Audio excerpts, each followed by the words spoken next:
तो चलिए अब हम 8वां प्रश्न देखते हैं। 8वां प्रश्न में दिया है एक आयताकार पार्क का क्षेत्रफल 100 वर्ग मीटर है। पार्क की लंबाई उसकी चौड़ाई से 15 मीटर अधिक है। पार्क की जो लंबाई है उसकी चौड़ाई से 15 मीटर अधिक है। अर्थात जैसे बोला जाता है कि चौड़ाई 8 मीटर है तो लंबाई 8 में 15 जुड़ जाएगी। तो पार्क के चारों ओर तार की जाली का घेरा लगवाना है। ठीक है। यदि 1 वर्ग मीटर तार की जाली की कीमत 5 रुपये है तब पार्क के चारों ओर तार की जाली लगाने की लागत ज्ञात कीजिए। ठीक है, 5 रुपये कीमत है 1 वर्ग मीटर जाली की, तो उसके चारों ओर लगाने के लिए हमें कितना खर्च हो जाएगा। तो चलिए इसको ज्ञात करने के लिए हम आगे बढ़ते हैं।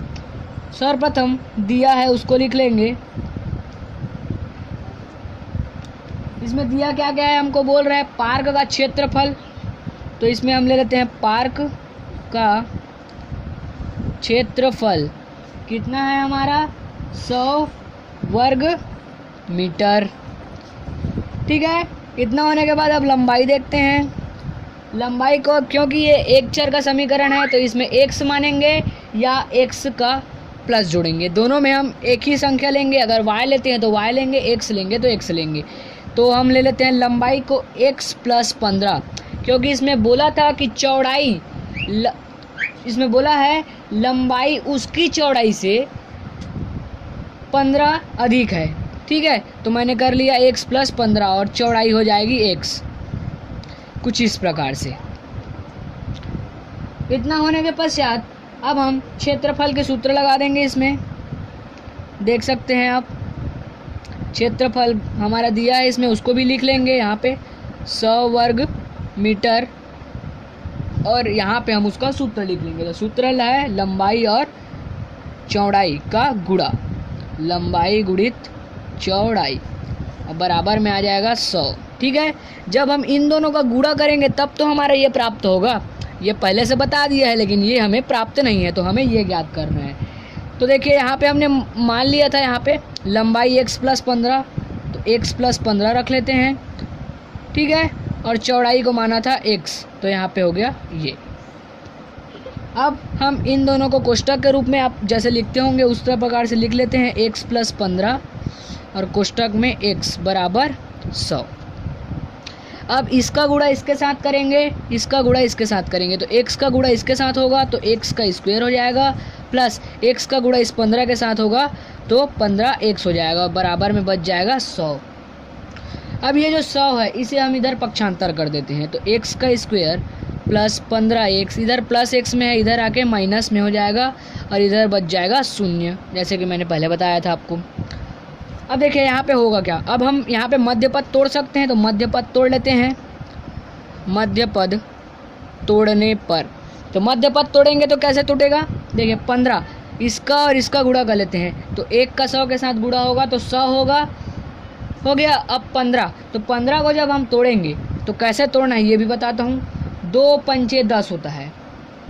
ठीक है, जैसे हम कर देते हैं 20 और 5, तो 20 में जब हम 5 को घटाएंगे तो हमें 15 प्राप्त हो जाएगा, और 20 में 5 घटाएंगे तो 15 प्राप्त हो जाएगा, और जब हम 20 में 5 का गुणा करेंगे तो 100 प्राप्त हो जाएगा। तो चलिए हम मध्य पद तोड़ के लिख देते हैं। तो देखिए यहाँ पे लिखेंगे क्या, x का स्क्वायर को लिख लेंगे। अब यहाँ पे हम 20 को प्लस x कर देते हैं और 5 को माइनस x कर देते हैं, और माइनस 100, ये बीच वाला पद हमने तोड़ लिया, बराबर में बचा 0। अब जैसे हमें इसको कोष्टक में रख लेते हैं, कुछ इस प्रकार कोष्टक में रख लेते हैं।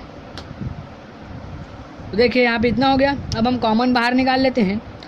तो कॉमन निकालने की विधि आप अच्छी तरीके से जान चुके होंगे, इतना वीडियो मैं आपको बताया हूँ। देखिए सर्वप्रथम इसमें से एक x निकाल लेते हैं, तो अंदर में हमारा इसमें का 1x बचा और प्लस में 20 बचा। अब यहाँ पे माइनस निकाल लेते हैं।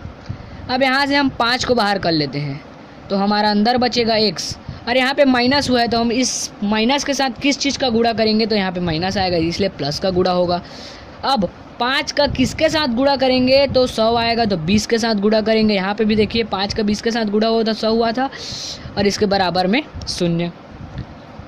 अब इसमें हमें दो पद मिल गए, x माइनस 5 ये एक, और दूसरा x प्लस 20 बराबर 0। अब हम इसमें पहला पद दूसरा पद ले लेते हैं, पहला और दूसरा, ठीक है। तो पहला हमारा x माइनस 5 है। आप इसको ये भी कर सकते हैं, इसको इधर लिख सकते हैं, इसको इधर लिख सकते हैं, इसमें कोई आपको रूल्स फॉलो नहीं करने होंगे। तो यहाँ पे x प्लस 20 बराबर 0, ये देख सकते हैं आप, मैंने इतना लिख लिया है। अब -5 इधर जाके +5 में आ जाएगा, तो यहाँ बच जाएगा x बराबर 5, और ये इधर जाके -20 हो जाएगा। अब यहाँ पे देखिए एक x का आंसर 5, एक x का -20, तो कभी भी x का आंसर ऋणात्मक में नहीं आता, इसलिए हम इस मान पे, ये जो हम मान लिए हैं यहाँ पे, जैसे ये लंबाई x प्लस 15 और चौड़ाई x, ये जो मान लिए हैं उसमें रख देंगे।